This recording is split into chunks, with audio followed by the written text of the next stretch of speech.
మొన్న శనివారం నాడు ఆంధ్రప్రదేశ్ ముఖ్యమంత్రి తెలంగాణ ముఖ్యమంత్రి మధ్య చర్చలు జరిగాయి.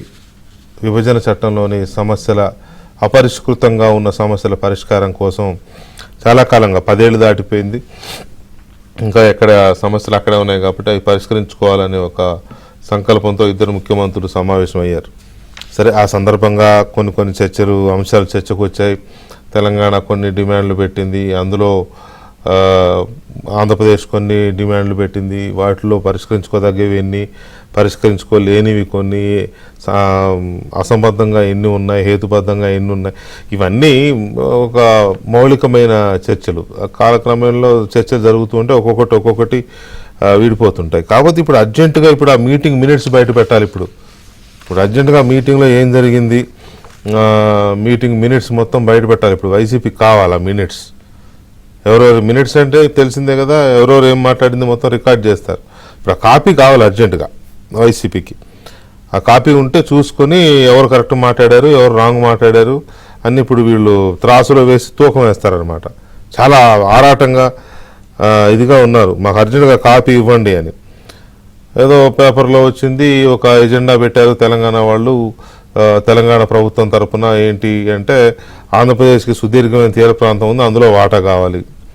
అలాగే తిరుమల తిరుపతి దేవస్థానం బోర్డులో కూడా దాని ఆదాయంలోనూ లేకపోతే దాంట్లో కూడా మాకు వాటా కావాలి అని ఇట్లాంటి కొన్ని అడిగారు అనేది పత్రికల్లో వచ్చింది. అడిగారు అంటే వాళ్ళు ఎజెండా ప్రిపేర్ చేశారని. అక్కడ చర్చల్లో ముఖ్యమంత్రి ఆ ముఖ్యమంత్రి ఈ ముఖ్యమంత్రిని ఏమడిగారు, ఈ ముఖ్యమంత్రి ఆ ముఖ్యమంత్రిని ఏమడిగారు, అది తర్వాత విషయం. ఇప్పుడు అవి పట్టుకొని మరి టీటీడీలో వాటా ఇచ్చేస్తున్నారా, మరి తీర ప్రాంతంలో వాటా రాసిచ్చేస్తున్నారా అని ఇప్పుడు బయలుదేరారు. ఇక సీజన్లో బయలుదేరుతూ ఉంటారు కదా, అట్లా బయలుదేరారు. ఎందుకు అని అంటే కేసీఆర్ గారు అడగమన్నాడేమో అనేది టీడీపీ ఆర్గ్యుమెంట్. రాసిచ్చారు. తీర ప్రాంతంలో సగం వాటా అడిగితే గుజరాత్లో తీర ప్రాంతం ఉంది, మాకు కావాలని మహారాష్ట్ర వాళ్ళు అది ఇంకొకళ్ళు అడిగి మహారాష్ట్రకు ఉందనుకోండి, లేని వాళ్ళు ఎవరు అడిగితే రాసిస్తారా తీర ప్రాంతం? వాళ్ళు ఏజెండా పెట్టారు, పోటీగా పెట్టుండొచ్చు ముందుగానే. ఆంధ్ర వాళ్ళు ఎక్కడ హైదరాబాద్లో సగం ఆట అడుగుతారేమో, దానికి పోటీకి ఇది పెడితే దీనికి చెల్లులేదని అడగకుండా మానేసరి ఏదో స్ట్రాటజీగా పెట్టుండొచ్చు. అర్జెంటుగా మాకు మినిట్స్ కావాలని చెప్పి కింద పైన మెరిసిపోయి తెల్లగా మెరుస్తూ ఉంటే ఆయన కూర్చొని మాట్లాడుతుంటే అది ఎట్లా వినడానికి ప్రజలకు కూడా కొంచెం నవ్వుకునేలా ఉండదా? పైగా రాసి ఇచ్చేస్తున్నారా అని మళ్ళీ ఆయన క్వశ్చన్ వేయడం. రాసిస్తున్నారా మీరు, తెలంగాణకి ఇచ్చేస్తారా? 7 మండలాలు తెలంగాణలో విక్రమ్ గారు అండ్ పట్టాభిరామ్ గారితో పాటు పెద్దపల్లి శాసనసభ్యులు విజయరమణరావు గారు, కాంగ్రెస్ పార్టీ శాసనసభ్యులు విజయరమణరావు గారు కూడా మనతో జాయిన్ అయ్యారు. విజయరమణరావు గారు నమస్కారం. నమస్కారం వెంకటకృష్ణ గారు, నమస్కారం. నమస్తే, బాగున్నారా? బాగున్నాం సార్, బాగున్నాం. చాలా రోజుల తర్వాత. చాలా రోజులైంది.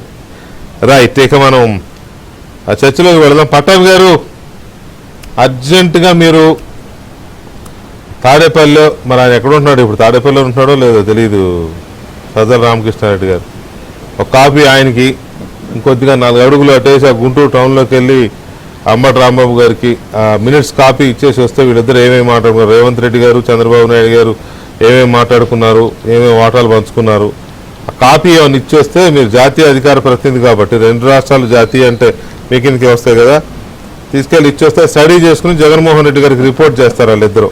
చాలా అర్జెంట్, టైం లేదు, చాలా యాంగ్జైటీగా ఉంది. తర్వాత ఒక గురుతరమైన బాధ్యత భుజాన వేసుకున్నారు వాళ్ళు. ఆంధ్రప్రదేశ్లో తీర ప్రాంతాన్ని టీటీడీని ఎక్కడ మీరు తెలంగాణకు రాసేస్తారేమో అని వాళ్ళు చాలా భయపడుతున్నారు, చాలా ఆందోళన ఆవేదన చెందుతున్నారు. త్వరగా బయలుదేరాలి మీరు ఈ డిబేట్ కాగానే. కాదు వీకే గారు, ఇప్పుడు కొత్తగా మేము ఇంకెవరికో రాసి ఇవ్వటానికి వీళ్ళు ఏం మిగిల్చారు? అసలు ఆంధ్రప్రదేశ్ తీర ప్రాంతంలో వీళ్ళు మిగిల్చింది ఏంటి సార్? మేము కొత్తగా ఎవరికో రాసి ఇచ్చేయడానికి. గంగవరం పోర్టు మింగేశారు, రాష్ట్ర ప్రభుత్వ వాటాన్ని తెగనమ్మి గంగవరం పోర్టుని మింగేశారు, కృష్ణపట్నం పోర్టుని మింగేశారు. అవసరం లేకపోయినా కూడా అక్కడ ఉన్నటువంటి వాటాలని అదానీ కంపెనీలకి మొత్తం దారాదత్తం చేశారు. కాకినాడ పోర్టులను అరవింద్ వాళ్ళకి కట్టబెట్టేశారు. మొత్తం 2 పోర్టులు, ఎస్ఈజెడ్ పోర్ట్ గానీ ఇంకో పోర్ట్ గానీ. వీళ్ళు ఏం మిగిల్చారు సార్? అసలు ఏం మిగిల్చారు వీళ్ళకి కొత్తగా మీరు రాసి ఇవ్వడానికి? మొత్తం నాకేశారు కదా, మొత్తం పోర్టులన్నీ కబ్జా చేసేసి. ఇప్పుడు మొన్న మా నాదెండ్ల మనోహర్ గారు వెళ్ళారు కాకినాడ పోర్టుకి. కొన్ని వేల టన్నులు ఈ దొంగ బియ్యం అంతా అక్కడి నుంచి అక్రమ రవాణా, మొత్తం పోర్టులన్నీ కబ్జా చేసి వాళ్ళ దోపిడీ, ఈ దొంగ వ్యాపారాలన్నీ అక్కడి నుంచే కదా చేసేది. ఇప్పుడు ఆఫ్రికా ఐవరీ కోస్టులకి, మిగతా ఆఫ్రికా దేశాలకి బియ్యం ఎక్కడి నుంచి వెళ్తా ఉంది? కంటైనర్లు డ్రగ్స్ ఎక్కడికి వచ్చి పడతా ఉన్నాయి? వీళ్ళు పక్కాగా ఇంకా నెక్స్ట్ 30 years మనమే అని చెప్పి మొత్తం పోర్టులన్నీ మొత్తం హస్తగతం చేసుకుని మొత్తం అన్ని రకాల మాఫియాలను అక్కడ దింపేశారు కదా. మేము కొత్తగా రాసివ్వడానికి ఏం లేదు అక్కడ. ఇప్పుడు మళ్ళీ అన్నింటినీ మేము ఇప్పుడు సరి చేసుకునే పని మేము ఇప్పుడు మొదలు పెట్టాలి. రెండవది టీటీడీ.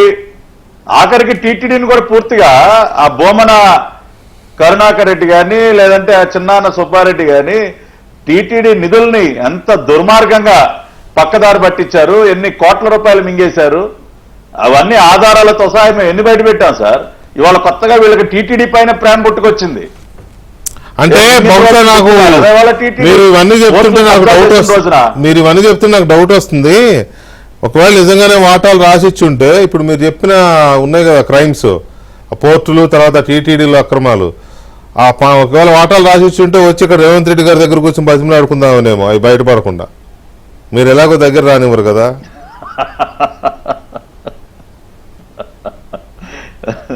సరే, ఇప్పుడు అక్కడ ఏమాత్రం అవకాశం ఉందో ఇందాక చూసాం కదా. ఆయన ఏం మాట్లాడుతూ ఉన్నారు, అసలు ఇక్కడ ప్రతిపక్షం లేదని లెవెల్లో ఉన్నాడు ఆయన. రేవంత్ రెడ్డి గారు మాట్లాడిన స్పీచ్ లోనే మనం విన్నాం కదా. కాబట్టి ఈయన గడ్డిపోస్తా లెక్క వాళ్ళకి. సార్ ఒకటి సార్, ఇక్కడ ట్రాన్స్పరెన్సీ గురించి, పారదర్శకత గురించి మాట్లాడే కనీస అర్హత వీళ్ళకి అసలు లేనే లేదు. జగన్మోహన్ రెడ్డి రాష్ట్ర ముఖ్యమంత్రిగా ఉన్న సందర్భంలో తెలంగాణ ముఖ్యమంత్రి, ఆనాటి ముఖ్యమంత్రి కేసీఆర్తో సమావేశమైనటువంటి అనేక సందర్భాల్లో ఏ రోజైనా ఇదిగో మేము ఇది చర్చించామని మీడియా ముందుకు వచ్చి ఒక్క మాట మాట్లాడా? పోనీ తనతో పాటు ఒక 4 మంత్రులు. ఇప్పుడు మొన్న సమావేశం జరిగింది వీకే గారు. ఇవాళ రాష్ట్ర ప్రజలందరూ కూడా ఒక వ్యత్యాసాన్ని మీరు గమనించాలి. గతంలో జగన్మోహన్ రెడ్డి కేసీఆర్ దగ్గరికి సింగిల్ గా పోయేవాడు, ఇద్దరు రూమ్ లోకి వెళ్ళి తలుపులు వేసుకునేవాళ్ళు. లోపల ఏం జరిగేది ఎవరికి తెలిసేది కాదు. ఒక మంత్రి ఉండేవాడు కాదు, ఒక అధికారి ఉండేవాడు కాదు, అసలు ఒక విజువల్ కూడా ఉండేది కాదు. లోపలికి వెళ్ళటం, గొళ్ళెం పెట్టుకోవటం. లోపల మాకున్నటువంటి సమాచారం ఏంటంటే, ఏంటి అసలు హైదరాబాద్ లో ఏంటి పరిస్థితి, అక్కడ ఎన్ని ఎకరాలు, ఇక్కడ ఎన్ని ఎకరాలు, ఇక్కడ ఎలా రేట్లు పెంచుతావు, నువ్వు అమరావతిని మొత్తం నాశనం చేసే, అసలు అమరావతి పేరే వినపడకూడదు, నువ్వు అక్కడ అమరావతిని నాశనం చేయి, ఇక్కడ నీ ఆస్తులు నేను పెంచుతా, లేదంటే అక్కడ నువ్వు పోలవరాన్ని నాశనం చేయి, ఇక్కడ నీ ఆస్తులు నేను పెంచుతా. ఇదే కదా. కానీ మొన్న 4 మంత్రులు, 3 పార్టీలకు చెందినటువంటి మంత్రులు, కందుల దుర్గేష్ గారు జనసేన నుంచి, సత్యకుమార్ యాదవ్ గారు బీజేపీ నుంచి, తెలుగుదేశం పార్టీ నుంచి అనగాని సత్యప్రసాద్ గారు, పయ్యావల్ కేశవ్ గారు, ఇంతమంది డెలిగేషన్, అవతల వైపు నుంచి బట్టి విక్రమార్క గారు, ఐఏఎస్ ఆఫీసర్లు, ఇంతమంది చక్కగా ట్రాన్స్పరెంట్ గా అక్కడ మీటింగ్ చేయటం, మీటింగ్ జరిపించడమే కాకుండా మీటింగ్ అయిన తర్వాత మీడియాని అడ్రస్ చేశారు సార్. ఏ రోజైనా దిక్కుమాలిన ఇవాళ మాట్లాడుతున్నటువంటి వ్యక్తులు ఏ రోజైనా మీడియా ముందుకు వచ్చి ఇదిగో ఈ సమావేశంలో ఇది జరిగిందని ఏ రోజైనా చెప్పారా? ఒక్క రోజైనా మీడియా బ్రీఫింగ్ ఇచ్చారు? మొన్న ఇచ్చారు, ట్రాన్స్పరెంట్, ఇదిగో ఇది అని చెప్పి. ఇప్పుడు తెలంగాణకు సంబంధించినటువంటి అంశాలు వీకే గారు, నాకు నిజంగా ఎంత బాధ కలుగుతుందంటే, ఆ రోజున తెలంగాణ అసెంబ్లీలో కేసీఆర్ గారు పోలవరం ప్రాజెక్ట్ ఎందుకయా, మీకు 45 మీటర్ల హైట్ దేనికయా, 41 మీటర్లతో మీరు సరిపెట్టుకోలేరా, నేను అక్కడ సీఎంకి చెప్తాను, ఆడ ఎలాగో నా కాళ్ళ దగ్గర పడి ఉంటాడు, 41 మీటర్లకు దాన్ని తగ్గించేద్దాం అన్న రోజున ఏం మాట్లాడాడు ఈ ముఖ్యమంత్రి? ఒక్క మాట మాట్లాడా? మొత్తం అసలు అంత దిగజారే విధంగా ఒక తెలంగాణ పొరుగు రాష్ట్ర అసెంబ్లీలో మన ప్రాజెక్టు గురించి ఆ రకంగా రాష్ట్ర ముఖ్యమంత్రి మాట్లాడితే కనీసం పల్లెత్తు మాట మాట్లాడినటువంటి వ్యక్తి, ఆ వ్యక్తికి చెందినటువంటి పార్టీ నాయకులు వాళ్ళు మాట్లాడతారా? బెల్లంగడ్డ నోట్లో పెట్టుకున్నట్టు ఆ రోజున ఒక్క మాట మాట్లాడలేదు. కాబట్టి ఇవాళ మేము ఒకటే చెప్తా ఉన్నాం వీకే గారు, సామరస్యపూర్వకంగా 2 రాష్ట్రాలకు సంబంధించినటువంటి సమస్యల పరిష్కారానికి ఒక అడుగు ముందుకు వేశాం. మేము పొరుగు తెలంగాణ రాష్ట్రం ఏదో బాగుపడకూడదనో లేదంటే వాళ్ళు నష్టపోవాలనో అటువంటి ఆలోచన ఏ రోజు చంద్రబాబు నాయుడు గారు చేయలేదు. ఆంధ్ర రాష్ట్ర ప్రజలు కూడా అటువంటి ఆలోచన లేదు. 2 రాష్ట్రాలు బాగుండాలి, ఇవాళ ఆస్తుల విభజన దగ్గర నుంచి బకాయిలు ఉన్నాయి, విద్యుత్ బకాయిలు ఉన్నాయి, ఇంకా రకరకాల సమస్యలు ఉన్నాయి. వాటన్నిటినీ ఒక సహృద్భావ వాతావరణంలో పరిష్కరించుకోవాలన్నది మా ఎజెండా. దానికి రేవంత్ రెడ్డి గారు కూడా పాజిటివ్ గా స్పందించారు. ఒక మంచి మీటింగ్ జరిగింది, ఫస్ట్ స్టెప్ ముందు పడింది. ఖచ్చితంగా ఆ రకంగానే ముందుకెళ్తాం. రైట్. విజయరామరావు గారు, ఇక్కడ ఆ మీటింగ్ జరగడానికి ముందేమో వరుసగా వారం 10 రోజుల పాటు బీఆర్ఎస్ నాయకులు అది అడగాలి ఇది అడగాలి అని ఎజెండా ఫిక్స్ చేసే ప్రయత్నం చేశారు. 7 మండలాలు అడగమని ఒక ఆయన అంటాడు, 5 గ్రామాలు అడగమని ఒక ఆయన అంటాడు, లేకపోతే ఇంకోటి అడగమని ఒక ఆయన అంటాడు. ఏదో వాళ్ళ లెక్కలు, ఆ బకాయిలు అడగమని ఒక ఆయన అంటాడు, ఈ బకాయిలు ఇంకొక ఆయన అంటాడు, ఎంప్లాయీస్ గురించి ఇంకొక ఆయన మాట్లాడతాడు. ఓకే, వాళ్ళకుండే ఆలోచనలు వాళ్ళు మాట్లాడుతూ విమర్శల వర్షం గుప్పించారు. ఇక ఇప్పుడు మీటింగ్ అయిపోయిన తర్వాత అక్కడ వైసీపీ వాళ్ళు కూర్చొని చెప్పారు కదా, నేను సముద్ర తీరంలో వాటా రాసిచ్చారా, టీటీడీలో వాటా రాసిచ్చారా, లేకపోతే రేవంత్ రెడ్డి గారు పోర్ట్లు అడుగుతున్నారు కదా, పోర్ట్లు ఏమైనా రాసిచ్చారా అంటే ఇది ఎట్లా ఉంది? ఇది మీకు వాళ్ళంతా వాళ్ళు అడుగుతున్నట్టుందా, లేకపోతే ఇది అక్కడ బ్రాంచ్ ఆఫీస్ లాగా అయింది కదా బీఆర్ఎస్కి ఏపీలో? సో ఇక్కడ నుంచి ఏమైనా స్క్రిప్ట్ పోయింది అనిపిస్తుందా? ఇప్పుడు మీరు ఒకటి వెంకటకృష్ణ గారు, ఇప్పుడు మనకు అర్థమయ్యేది ఏంటంటే బీఆర్ఎస్ రాసిచ్చిన స్క్రిప్ట్ను అక్కడ వైసీపీ లీడర్లు చదువుతూ ఉన్నారు. ఎందుకంటే వాళ్ళు మొన్న నెల రోజుల కింద జరిగినటువంటి ఎన్నికల్లో తుక్కు ఓడిపోయి ఉన్నారు. వాళ్ళకి ఈ మధ్యలో మాట్లాడడానికి కూడా ఏం లేదు. ఇవాళ తప్పేముంది? రేవంత్ రెడ్డి గారు, చంద్రబాబు నాయుడు గారు ఇద్దరు ముఖ్యమంత్రులు. ఇక్కడ తెలంగాణ రాష్ట్రంలో రేవంత్ రెడ్డి గారు ముఖ్యమంత్రి ఉన్నారు, అక్కడ చంద్రబాబు నాయుడు గారు మొన్న జరిగినటువంటి ఎన్నికలలో ముఖ్యమంత్రి అయినారు. ఇలా విభజన జరిగి దాదాపు 10 సంవత్సరాలు దాటింది. సమస్యలు అట్లే ఉన్నాయి. ఇలా కృష్ణా వాటర్ పంపకం కానీ మిగతా ఇతరాత్ర ఏవైతే సున్నితమైనటువంటి అంశాల మీద మనం 1కి 4 సార్లు కూర్చొని మాట్లాడుకుంటే సమస్య పరిష్కారం అవుతుంది. అది ఏదున్నా మనం కూర్చొని మాట్లాడుకున్నటువంటి ఆలోచనతో ఇద్దరు ముఖ్యమంత్రులు కూర్చొని మాట్లాడుకున్నారు. అది కూడా ఏదో సాటుకో, లేకపోతే గతంలో కేసీఆర్ ఇంటికి వచ్చి ఇద్దరు రూమ్లో కూర్చొని బిర్యానీ మాట్లాడుకొని మళ్ళీ వరకు వాళ్ళే లేచిపోయినటువంటి సందర్భం కాదు. ఇవాళ ఇద్దరు ముఖ్యమంత్రులు ఈడ బయట మీడియా ముందు ఇద్దరు ఒక ప్రజా వేదిక ద్వారా కూర్చొని అక్కడ ఇద్దరు ముఖ్యమంత్రుల సమక్షంలో అధికార యంత్రాంగం, ముగ్గురు మంత్రులు, తెలంగాణకి వెళ్ళి 3 మంత్రులు, ఆంధ్ర నుంచి 3 మంత్రులు కూర్చొని మాట్లాడుకొని చర్చించుకొని అన్ని అంశాల మీద 2 గంటలు చర్చలు సాగినాయి. తర్వాత కూడా ఇరు రాష్ట్రాల అధికారులు కూర్చొని మళ్ళీ చర్చించుకుంటారని చెప్పి ఒక మెసేజ్ ఇచ్చారు 2 రాష్ట్రాలకు. ఇటువంటి పరిస్థితులల్లో ఇవాళ అది ఏమైనా సాటు జరిగినటువంటి సమావేశమా, ఓపెన్ మీటింగ్? మరి వాళ్ళ దగ్గర ఏమన్నా ఉంటే వైసీపీలు చెప్పాలి. నాకు తెలిసి 100కు 100% అది ఇక్కడ కేసీఆర్ గారు, కేటీఆర్ గారు, హరీష్ రావు గారు 3 రాసిచ్చినటువంటి స్క్రిప్ట్ను ఇవాళ వైసీపీ నాయకులు ఇక్కడ చదువుతూ ఉన్నారు.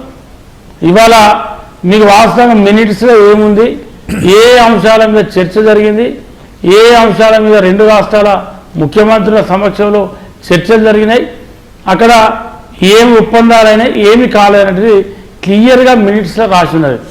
దానికి ఇవాళ ఏదో వాటిగానే వాళ్ళు పేపర్ల ముంగట, టీవీల ముంగట కూర్చోండి ఉనికదంచు ఉపన్యాసాలు ఇస్తే ఇవాళ ప్రజలు ఏమి నమ్మడానికి సిద్ధంగా లేరు. ఇవాళ ఏంటంటే ప్రజలు గమనిస్తూ ఉన్నారు. ప్రజలు గమనించే ఇవాళ మాకు ఇక్కడ రేవంత్ రెడ్డి గారికి ముఖ్యమంత్రిగా, కాంగ్రెస్ పార్టీకి, ప్రభుత్వానికి వాళ్ళు ఇక్కడ తెలంగాణ రాష్ట్రంలో ప్రజలు అవకాశం ఇచ్చారు. ఇవాళ కేసీఆర్ గారు కావచ్చు, కేసీఆర్ గారు ప్రభుత్వం కావచ్చు, గతంలో బ్రహ్మాండంగా చేసి ఉంటే ఇవాళ రేవంత్ రెడ్డి గారికి ముఖ్యమంత్రిగా వచ్చేటువంటి అవకాశం లేదు. వాళ్ళు చేసిన తప్పులు, వాళ్ళు చేసిన ప్రజలకు మోసాలు ఎప్పుడు అవసరమైతే మీరు ఒకటి గమనించండి. ఇవాళ ఇక్కడ తెలంగాణలో ఎన్నికలు జరుగుతాయి, తెల్లారితే తెలంగాణ పోలింగ్ ఉంటుంది. దానికన్నా ముందు ఏపీ నుంచి వెళ్ళి 500,000 మంది పోలీసులు, తెలంగాణ నుంచి వెళ్ళి 500 పోలీసులు అక్కడ ఫైరింగ్ చేసుకున్నట్టు, యుద్ధం చేసుకున్నట్టు, కాల్చుకొని చనిపోయినట్టు ఇద్దరు ముఖ్యమంత్రులు కూడబలుకొని దాన్ని రెచ్చగొట్టే ప్రయత్నం చేశారు. ఇవన్నీ కూడా ప్రజలు గమనిస్తూ ఉన్నారు. అటువంటివి జరగద్దు, అటువంటివి ఉండద్దు, భవిష్యత్తులో అటువంటి 2 రాష్ట్రాల మధ్య అటువంటి వివాదాలు జరగకుండా ఉండాలని చెప్పే సున్నితమైన అంశాలను చర్చించుకుందాం. అవన్నిటి కూడా రూపుమాపే ఆలోచనతో వాళ్ళ ముఖ్యమంత్రులు ఇద్దరు కూర్చొని చర్చించుకున్నారు. వీళ్ళకేం కడుపు మాట్లాడండి, వీళ్ళకేం కడుపు నొత్తండి. ఇవాళ మీరు చూసుకుంటూ ఉండండి, వినుకుంటూ ఉండండి. మీరు 10 ఏళ్ల నుంచి కేసీఆర్ గారు ముఖ్యమంత్రి ఉన్నారు. ఎంతసేపు ప్రజలను రెచ్చగొట్టి పబ్బం గడుపుకునే ప్రయత్నం చేసింది తప్ప తెలంగాణ రాష్ట్రంలో మీరు చేసినటువంటి ఏదైనా మంచి కార్యక్రమం ఉంటే అది చెప్పండి. ఇవాళ వాళ్ళ రాష్ట్రంలో వాళ్ళు చేసుకుంటారు, మన రాష్ట్రంలో మనం చేసుకుంటా ఉన్నాం. ఇవాళ ఏదైతే ఇలా కృష్ణా వాటర్ ఉన్నది, 10 ఏళ్ళు మీరు ముఖ్యమంత్రి ఉండి కృష్ణా వాటర్ గురించి ఏ రోజైనా మాట్లాడిందా? ఏ రోజైనా కేంద్ర ప్రభుత్వం బీజేపీ నరేంద్ర మోడీ గారి ప్రభుత్వం ఉంది 10 ఏళ్లలో. ఏ రోజైనా ఇక్కడ తెలంగాణలో ముఖ్యమంత్రి కానీ అప్పుడున్నటువంటి భారీ శాఖ మంత్రి హరీష్ రావు గారు కానీ ఎప్పుడైనా మీరు కేంద్రం దగ్గరికి వెళ్ళి మాట్లాడే ప్రయత్నం చేసినరా? కేంద్రాన్ని ఒప్పించే ప్రయత్నం చేసినరా? అటువంటిది ఏం చేయలే.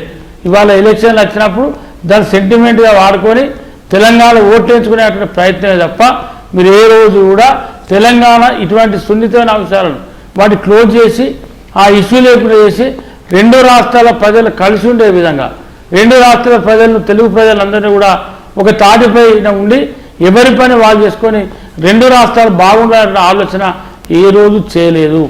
ఎప్పుడూ ఒక అంశం ఉండాలి, దాన్ని ముంగట పెట్టుకొని ఆ కొట్లాట ముంగటేసుకొని ప్రజలను రెచ్చగొట్టి ఏ రోజు కూడా అటు తెలంగాణ ప్రజల గురించి ఆలోచించిన పాపాన పోలే. ఇప్పుడు ఇక్కడటువంటి వైసీపీ నాయకులు మొన్నదాకా 5 సంవత్సరాలు మీరే ఆ రాష్ట్రంలో ముఖ్యమంత్రి ఉన్నారు. ఇప్పుడున్నట్టు అంబటి రాంబాబు అవ్వచ్చు, లేకుంటే సజ్జల అవ్వచ్చు, మీరు మంత్రులుగా పనిచేశారు. అసలు మీరు అక్కడ ఈ అంశాల మీద ఏదో నరేంద్ర మోడీ దగ్గరికి మీ ముఖ్యమంత్రి నెలకొకసారి కలిసిండు.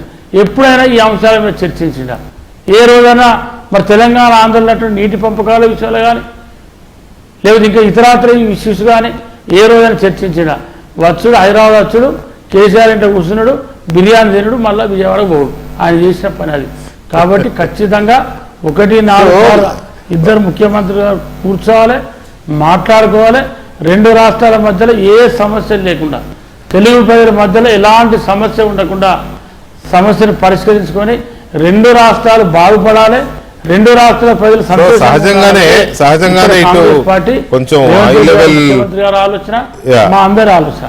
సో హై లెవెల్ కొంచెం మీటింగ్స్ ఇట్లాంటి పై స్థాయిలో ఉండే వాళ్ళ మీటింగ్స్ జరిగినప్పుడు కొన్ని పొలిటికల్ ఇష్యూస్, కొన్ని కాన్ఫిడెన్షియల్ ఇష్యూస్ కూడా ఉంటాయి. అవి డిస్క్లోజ్ చేయకుండా చెప్తారు, ప్రెస్ కాన్ఫరెన్స్ పెట్టి చెప్తారు. జగన్మోహన్ రెడ్డి గారు ఏనాడు ఎవరిని కలిసినా ఏనాడు బయట పెట్టలేదు, అది సెకండరీ. కానీ సో ఇది అయిన తర్వాత పట్టాభి గారు చెప్పినట్టుగా మంత్రులకు మొత్తం అటు 3 ఇటు 3 మంత్రులు ప్రెస్ మీట్ పెట్టి ఏమేమి మాట్లాడారు, ఏమేమి అడిగారు, దానికి ఒక రోడ్ మ్యాప్ వేసుకున్నాం మేము అని చెప్పినారు. అయితే ఇక్కడ వీళ్ళు పెట్టుకున్న దాంట్లో తీర ప్రాంతంలో మాకు కొంత షేర్ కావాలని, తర్వాత టీటీడీలో షేర్ కావాలని అడగబోతున్నట్టుగా పత్రికల్లో కూడా వచ్చింది. ఒక లీక్ రూపంలో ఇచ్చారు, ఎజెండా ఇది పెట్టుకుంటున్నామని ఇచ్చారు. కానీ లోపల ముఖ్యమంత్రి గారు, ఈ ముఖ్యమంత్రి గారు ఆయన ఏమడిగినాడు, ఆ ముఖ్యమంత్రి గారు ఈయన ఏమడిగినాడు, ఇది తెలియదు. అది కొన్ని విషయాలు అందరి ముందు మంత్రులు వీళ్ళు దాదాపు 15 మంది మధ్యలో మాట్లాడుకున్న మాటలే, ఓపెన్, అదే సీక్రెట్ కాదు. కానీ అవి కొన్ని డిస్క్లోజ్ చేయదగ్గవి, కొన్ని చేయకూడదు అనుకుని వాళ్ళు ప్రెస్ కాన్ఫరెన్స్ పెడతారు. తర్వాత దానికి ఒక రోడ్ మ్యాప్ వేసుకున్నారు. ముందు ఆఫీసర్స్తో కమిటీ, తర్వాత మంత్రులతో కమిటీ, ఆ తర్వాత మళ్ళీ ఫైనల్గా ముఖ్యమంత్రులు కూర్చొని జరిగిందని ఫైనల్ చేసుకుందాం అనే దీంట్లో ఉన్నారు. దానికి ఇంత కంగారు పడిపోయి 24 గంటలు గడవకుండానే మొత్తం బయటపెట్టండి అని చెప్పి ఆరాటి పడిపోవడము, లేకపోతే తెలంగాణకు రాసిచ్చేస్తున్నారు ఏపీని అని చెప్పి మాట్లాడము. ఇక మరి ఇంకొక బాధ ఏంటంటే అసలు భుజాలు తడుగుకుంటున్నారు, తెగ గింజుకుంటున్నారు. ఏంటి అంటే డ్రగ్స్ నియంత్రణకి 2 రాష్ట్రాలు జాయింట్గా కలిసి పనిచేయాలి. ఆంధ్రప్రదేశ్ నుంచి డ్రగ్స్, గంజాయి రవాణా అవుతోంది తెలంగాణకు కూడా. దీనికి 2 రాష్ట్రాల ప్రభుత్వాలు శాఖలు కలిసి పనిచేయాలని ఒక మాట అనుకున్నందుకు ఆంధ్రప్రదేశ్ని అంటే మాదక ద్రవ్యాల హబ్గా మా చంద్రబాబు నాయుడు ఏపీ బ్రాండ్ని చెడగొట్టేస్తున్నాడని అసలు వాళ్ళ ఏడ్చేస్తున్నారు కన్నీళ్లు. ఏపీ బ్రాండ్ గురించి వీళ్ళు బాధపడుతున్నారు. అక్కడ ఏవి లేనట్టు, డ్రగ్సే లేనప్పుడు, ఆ బ్రెజిల్ నుంచి వచ్చిన కంటైనర్ ఎక్కడదో టన్నులు పట్టుబడుతున్న దేశవ్యాప్తంగా ఎక్కడ దొరికినా గంజాయి ఆంధ్రప్రదేశ్ నుంచే కదా పట్టుబడింది. ఇవన్నీ మర్చిపోయి సొల్లు కబుర్లు చెప్తే ఎట్లా? సో దీని మీద కూడా మాట్లాడుకున్నారు ముఖ్యమంత్రులు. అవును, ప్రజలు యువత భవిష్యత్తు కాపాడాలి, వాళ్ళ భవిష్యత్తు బాగుండాలంటే డ్రగ్స్ గంజాయి లాంటివి ఉండకూడదు, దాన్ని మనం అరికట్టాలనే ఒక కఠినమైన నిర్ణయం తీసుకున్నారు. దానికి ఎందుకు ఏడవడం, ఎందుకు దానికి ఎందుకు భుజాలు అడుకోవడం, ఈ అంశాలు కూడా మాట్లాడడం. తర్వాత వీళ్ళకి నిజమే వీళ్ళు అడిగింది కొంత ఆసక్తికరమైన పరిణామే. తీర ప్రాంతంలో వాటా కావాలి, టీటీడీలో వాటా కావాలని అడగడం అనేది కొంత ఆసక్తికర పరిణామే. బహుశా నేను అందుకే అనుకుంటున్నా, ఒకవేళ ఉమ్మడి రాజధాని గడువు అయిపోయింది కదా, హైదరాబాద్ని ఉమ్మడి రాజధానిగా పొడిగించమనో, లేకపోతే హైదరాబాద్లో మాకు కొంత వాటా కావాలని రెవెన్యూలోనో లేకపోతే ఇంకోటో ముందే అడుగుతారు చంద్రబాబు నాయుడు అనే ఆలోచనతో ముందే వీళ్ళు ఏమైనా కౌంటర్గా ఈ 2 పాయింట్లు పెట్టుకుని కూర్చున్నారు. ఏంటి ఇలా తొందర ఏంటి? సత్యరామకృష్ణ రెడ్డి అండ్ అంబటి రాంబాబు వీళ్ళు జగన్ అడగమంటే అడుగుతున్నారా లేదా కేసీఆర్ అడగమంటే అడుగుతున్నారా? నాకు అదో డౌట్ ఉంది. ఎందుకు అడుగుతున్నారు? అది ఎట్లా ఉందంటే అసలు మీరు ఏదో చేసేస్తారు, ముందు మాకు లెక్కలు చెప్పండి అన్నట్టుంది ఆ అజమాయిషి కానీ వాళ్ళు మాట్లాడడం కానీ. అంటే ఒకటి వాళ్ళకి ఏంటంటే ఇష్యూస్ లేవు, so they want to make ఉన్న ఇష్యూస్ డైవర్ట్ చేయాలి, నాన్ ఇష్యూని ఒక ఇష్యూ చేయాలనేది వాళ్ళ ఉద్దేశం. ముఖ్యంగా ఏంటంటే మీరు అన్నట్టుగా అసలు ఏనాడైనా జగన్మోహన్ రెడ్డి ప్రధానమంత్రిని కలిసి వచ్చిన తర్వాత రాష్ట్రానికి ఏమడిగాడు, ఏనాడన్నా ఎప్పుడని చెప్పాడు అసలు? పైగా వీళ్ళ డిమాండ్ ఏంటంటే విచిత్రం, చాలామంది నాకు వాట్సాప్లో కూడా కొంతమంది షేర్ చేశారు. ఇదంట లైవ్ ఇవ్వాలని ఒక డిమాండ్. రాలేదు, లైవ్ ఇవ్వాలని అడిగారు. లైవ్ ఇవ్వాలి, బొత్స గారు క్లియర్ డిమాండ్ అది. లైవ్ ఇవ్వాలి, మీరు కూడా దీన్ని తీసుకెళ్ళాలి, అందరికి షేర్ చేయండి అని వాట్సాప్. ఆశ్చర్యపోయా. అంటే ఒక సంప్రదాయం ఏదైనా ఉందా? ఇది ఒక 2 గవర్నమెంట్స్ మీద జరుగుతున్నటువంటి ఒక చర్చ, అంటే ఒక సమావేశాన్ని లైవ్ ఎందుకు ఇస్తారు? ఇటువంటి సంప్రదాయం చెప్పండి. మన స్థాయిలో మన శిఖరాగ్ర సమావేశం అనొచ్చు, ఆ స్థాయిదే కదా. శిఖరాగ్ర సమావేశాల్లో ఏదో ఐరాసాలో ఇక్కడ అప్పుడప్పుడు అంటాము, కానీ ఇక్కడ మన రాష్ట్రాలకు సంబంధించి మన వాళ్ళు అంతే కదా. ముందా అసలు దేనికి అంత అవసరం ఏంటి? ఇప్పుడు అదే ఓవర్ యాక్షన్ చేశారు. తర్వాత ఇంకోటి ఏంటంటే, ఇది కూడా నేను ఇప్పుడు చాలా స్పెసిఫిక్గా ఎజెండా ఫిక్స్ చేశారండి. షెడ్యూల్ 9, షెడ్యూల్ 10లోని అంశాల మీద చర్చిస్తున్నామని చెప్పారు. నేను అనుకోవటం నదీ జలాలకు సంబంధించి కూడా మొన్న జరగల, నదీ జలాల ముళ్ళు మీద కూడా జరగల. ఓన్లీ 9th షెడ్యూల్ 10th షెడ్యూల్లోని ఆస్తుల పంపకాల మీద ఏ విధంగా వెళ్ళాలనేది రోడ్ మ్యాప్ అనేది చాలా చక్కగా మాట్లాడారు మంత్రులు. ఇటు బట్టి గారు కానీ ఇటు అనగాని సత్యప్రసాద్, ఆయన కూడా చాలా చక్కగా ఎక్స్ప్లెయిన్ చేశాడు ఏ విధంగా ఏవే అంశాలు చర్చకు వచ్చినాయి. ఇదేంటంటే ఏదో రాష్ట్రానికి, అంటే చంద్రబాబు నాయుడు గారికి రేవంత్ రెడ్డి గారికి మధ్య వాళ్ళకు ఉన్నటువంటి అనుబంధాన్ని బూచిగా చూపించి రాష్ట్ర ప్రయోజనాలను ఏదో తెలంగాణకి ఇచ్చేస్తున్నారు అనే ఒక పిక్చర్ క్రియేట్ చేయడం కోసం ఇదంతా చేశారు తప్ప వేరేదేం లేదు. ఇప్పుడు వాళ్ళిద్దరి మధ్య సన్నిహితమైన సంబంధాలు ఉన్నాయి కాబట్టే ప్రభుత్వం నెల రోజులు అవ్వకముందే ఇటువంటి ఒక సమావేశాన్ని ప్రపోజ్ చేయడం, వెంటనే ఆయన ఒప్పుకోవటం చకచకా జరిగిపోయినాయి. ఎందుకంటే 5 సంవత్సరాలుగా జగన్మోహన్ రెడ్డి గారు ఏం చేశాడు? కేసీఆర్ గారు ఒక హెడ్ మాస్టర్ లాగా ఉండి ఒక స్టూడెంట్ లాగా ఉన్నాడు. ఆయన ఏం చెప్తే అది అంతే తప్ప రాష్ట్ర ప్రయోజనాలు కాపాడటానికి ఆయన ఏ రోజు ప్రయత్నించలేదు. ఉమ్మడి రాజధాని, ఇందాక మీరు అన్నారు, ఉమ్మడి రాజధానిగా హైదరాబాద్ అయిపోతుంది, అయినా కూడా ఇంకా అపరిష్కృతంగా కొన్ని అంశాలు ఉన్నాయి కాబట్టి కొంత పొడిగించండి అని ఏ ముఖ్యమంత్రి అని రాశారండి. ఆ ప్లేస్లో ఉన్నవాడు రాష్ట్ర ప్రయోజనాలు నిజంగా ఆయనకి ముఖ్యమైతే ఇంకొక సంవత్సరం పొడిగించండి అని అడగాలి కదా, కనీసం ఒక ప్రయత్నం చేయాలి. అసలు ఏమి ఒక చిన్న ప్రపోజల్ కూడా, ప్రతిపాదన కూడా లేదు జగన్ వైపు నుంచి. అప్పుడు ఆయనే కదా ముఖ్యమంత్రిగా ఉన్నాడు.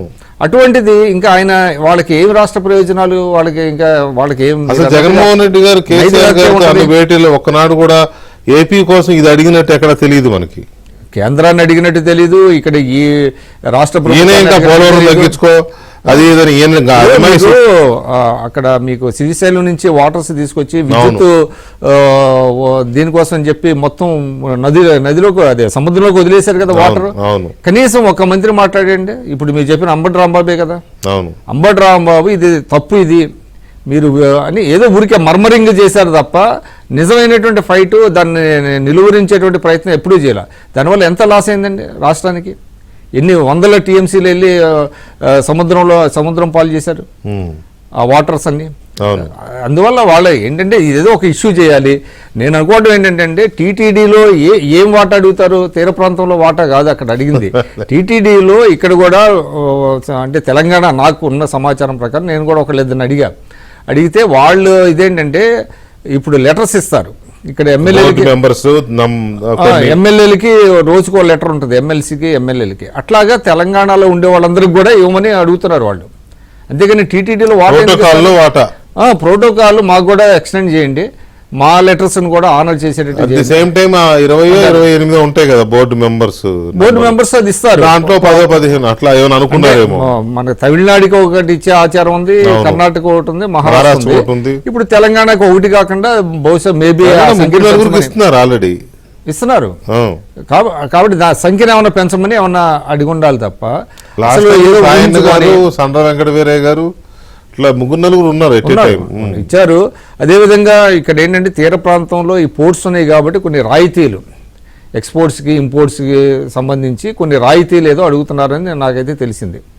ఎందుకంటే కొంచెం దగ్గరగా ఉంటుంది కాబట్టి పోర్టుల్లో నుంచి వెళ్తే వాళ్ళకి కొంత ఉపయోగపడుతుంది, వ్యాపారం పెరుగుతుంది కాబట్టి. కానీ వాటాలు ఎట్లా అడుగుతారు అసలు? భూభాగంలో వాటాలు. ఇప్పుడు విచిత్రం ఏంటంటే హైదరాబాద్ మీరు ఎందాకన్నారు, ఇట్స్ వెరీ పర్టినెంట్ పాయింట్. ఏంటంటే 2014లో విభజన జరిగినప్పుడు హైదరాబాద్ నుంచి ఆదాయాన్ని అసలు 5 సంవత్సరాలు పంచుకోవాలి కదా, 10 సంవత్సరాలు పంచుకోవాలి ఉమ్మడి రాజధానిలో వచ్చిన ఆదాయాన్ని.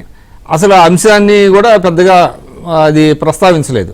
అప్పుడు కూడా ఏమైంది, రెవెన్యూ లోటు కింద ఏదో ఆంధ్రప్రదేశ్ కొంత ఇచ్చారు, 17,000 కోట్లు 16,000 కోట్లు ఏదో కొంత ఇచ్చారు. అది ఇంకా ఉందో మరి పూర్తిగా చేశారో మనకి తెలియదు. దాని మీద కూడా డిస్ప్యూట్ ఉంది. కాబట్టి అసలు ఇవన్నీ పరిష్కారం చేద్దామని ఒక ప్రయత్నం చేస్తే దీనికి ఏదో పెద్దగా ఊహించి రాష్ట్ర ప్రయోజనాలు తాకట్టు పెడుతున్నారని వాళ్ళకి ఏంటంటే అంశాలు లేవండి. వాళ్ళ అంశాన్ని ఏదో ఒకటి పట్టుకోవాలి కాబట్టి ఇది ఒకటి దొరికింది వాళ్ళు. ఇటు తెలంగాణలో కూడా అంతే. ఎప్పుడైతే రేవంత్ రెడ్డి గారు మేము సిద్ధం అని ఒక లెటర్ రాశారో చంద్రబాబు నాయుడు గారి ప్రపోజల్కి, వెంటనే హరీష్ రావు గారు 7 మండలాలను కలిపేయాలంటారు. 7 మండలాలని అయిపోయిన ఇష్యూని ఎవరన్నా అది తిరిగి మళ్ళీ తెలంగాణలో కలుపుతారండి? అసలు ఆయన కూడా మరి చాలా సీనియర్ కదా. అదే కదా, అంటే ఏదో ఒకటి ఇప్పుడు వస్తున్నారు ఇక్కడికి. ఆయన 1.25 అంటున్నాడు. చంద్రబాబు ఇప్పుడు చాలా బలవంతుడు, చంద్రబాబు బాహుబలి లాంటివాడు, ఎందుకంటే బీజేపీతో పొత్తు గవర్నమెంట్ కాబట్టి ఆయన ఏదంటే అది నడుస్తుంది అక్కడ. కాబట్టి మీరు జాగ్రత్తగా ఉండాలి. మీడియాలో కూడా అంటే ఇప్పుడు రాజకీయ నాయకులు ఏది మాట్లాడితే మీడియా జస్ట్ క్యారీ చేసేస్తున్నాయి చాలా మెజారిటీ మీడియా. అందులో హేతుబద్ధత ఉందా, అందులో ఎంతవరకు ఉంది పరిస్థితి లేదు. వాళ్ళకి సొంత మీడియా కూడా ఉంది కాబట్టి వేసేసారు. సొంత మీడియాలు వీటితోనే కదా ఇబ్బంది అంతా. రైట్. పట్టాభి గారు, అంబటి రాంబాబు గారు ఆడిముత్యం ఒకటి చెప్తా. ఇప్పుడు పోలవరం కాంట్రాక్టర్లను మార్చడం వల్ల నష్టం జరగలేదు, ప్రాజెక్టును పూర్తి చేసి ఎన్నికలకు వెళ్లాలన్న తొందరలోనే నష్టం జరిగింది. ఇదండి ఆణిముత్యం.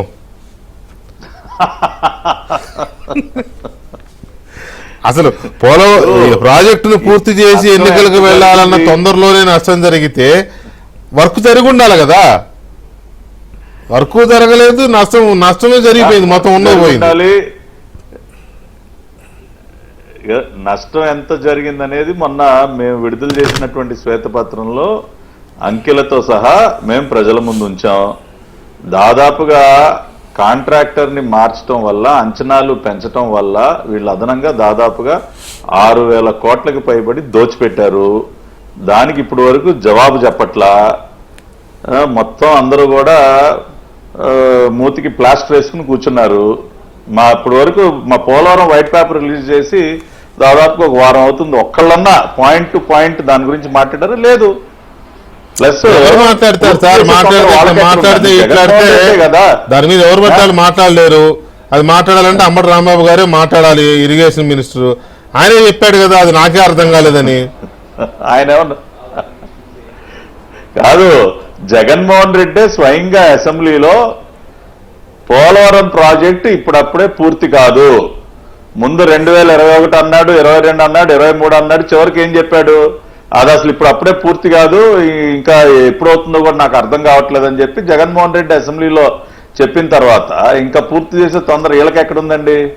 వీళ్ళ తొందర అంతా కూడా పోలవరం ప్రాజెక్టుని అడ్డం పెట్టుకుని ఎంత మింగుదా అని తప్పితే పూర్తి కావాలన్న ఆలోచన అసలు వీళ్ళకి ఏ రోజు కూడా లేదు. రెండోది వీకే గారు ఇందాక మీరు ఒక చాలా మంచి పాయింట్ రేజ్ చేశారు.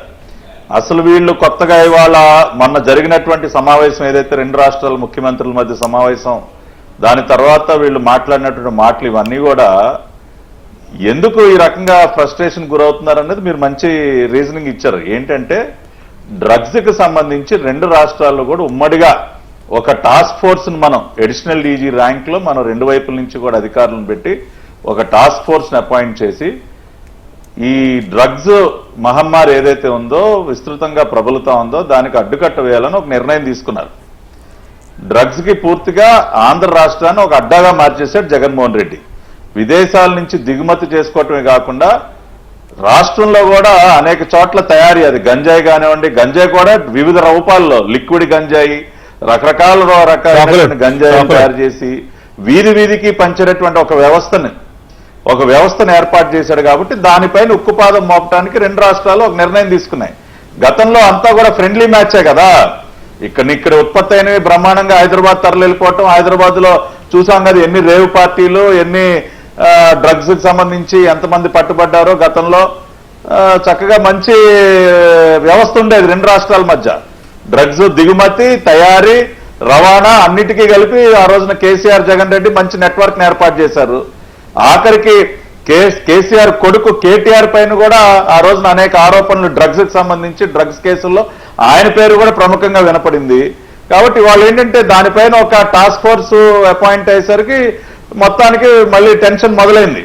ఎందుకంటే ఒక ఎంక్వైరీ ఇవన్నీ కూడా జరిగినప్పుడు రెండు రాష్ట్ర ప్రభుత్వాలు ఒక కఠినమైనటువంటి నిర్ణయం తీసుకునే దిశగా ముందుకు వెళ్తున్నప్పుడు ఆందోళన మొదలవుతా ఉంది. కాబట్టి ఆ ఆందోళనతో నుంచి వచ్చినటువంటి మాటలు ఏదో రకంగా అంశాన్ని డైవర్ట్ చేయాలి, ఇంకో పక్కకి తిప్పాలి. అందుకని పోర్టుల్లో వాటా, టీటీడీ ఆస్తుల్లో వాటా, ఈ రకంగా పిచ్చిపట్టినట్టు మాట్లాడుతూ ఉన్నారు. కాకపోతే ఒకటైతే స్పష్టంగా చెప్తా ఉన్నాం వీకే గారు, drug mafia, Jaganmohan Reddy drug mafia పైన ఉక్కుపాదం మోపుతాం.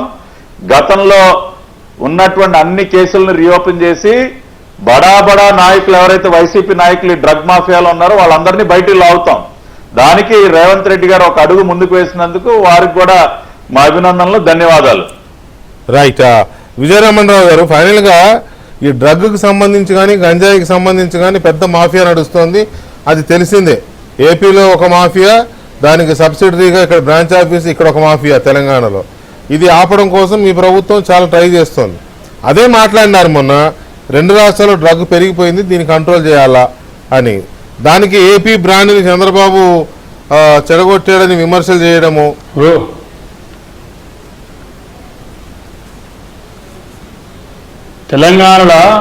తెలంగాణలో కాంగ్రెస్ ప్రభుత్వం వచ్చి 6 నెలలు దాటింది.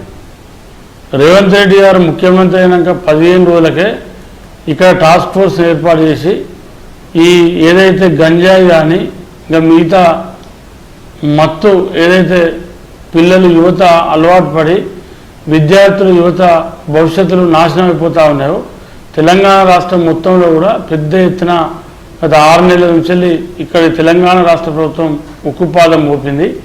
మరి గతంలో ఏదైతే జగన్మోహన్ రెడ్డి గారు ముఖ్యమంత్రి ఉన్నప్పుడు విదేశాల నుంచి అటు ఆంధ్రప్రదేశ్కు దిగుమతి చేసుకొని మరి అక్కడి నుంచి తెలంగాణ రాష్ట్రానికి కూడా ఏదైతే సరఫరా అయిందో దాన్ని కంట్రోల్ చేయడం కోసం రెండు రాష్ట్రాలు కలిసి పనిచేసి ఉద్యోగం ఏదైతే యువత భవిష్యత్తు కాపాడాలా, యువత అంతా కూడా ఈ మత్తుకు బానిసై అనేక రకాలుగా ఇబ్బంది పడుతూ ఉన్నారు. యువతను కాపాడాలి అంటే దీన్ని కట్టడి చేయాలనేటువంటి ఆలోచనతో మరి రెండు రాష్ట్రాలను కట్టడి చేద్దామన్నటువంటి ఒక పాయింట్ను మన చర్చల సందర్భంలో దాన్ని కూడా చర్చించడం జరిగింది. ఇవాళ దాన్ని పెంచిపోసిందే గతంలో ఇక్కడ కేసీఆర్ ప్రభుత్వం. మరి గతంలో కూడా ఎన్నోసార్లు పెద్ద వాళ్ళు కూడా పట్టుబడేటువంటి సందర్భం ఉంది. కానీ వాళ్ళ మీద ఉన్నటువంటి కేసీఆర్ గారి ప్రభుత్వం ఎలాంటి చర్యలు తీసుకోలేదు, ఎలాంటి వాళ్ళ మీద ఇచ్చేయలేదు.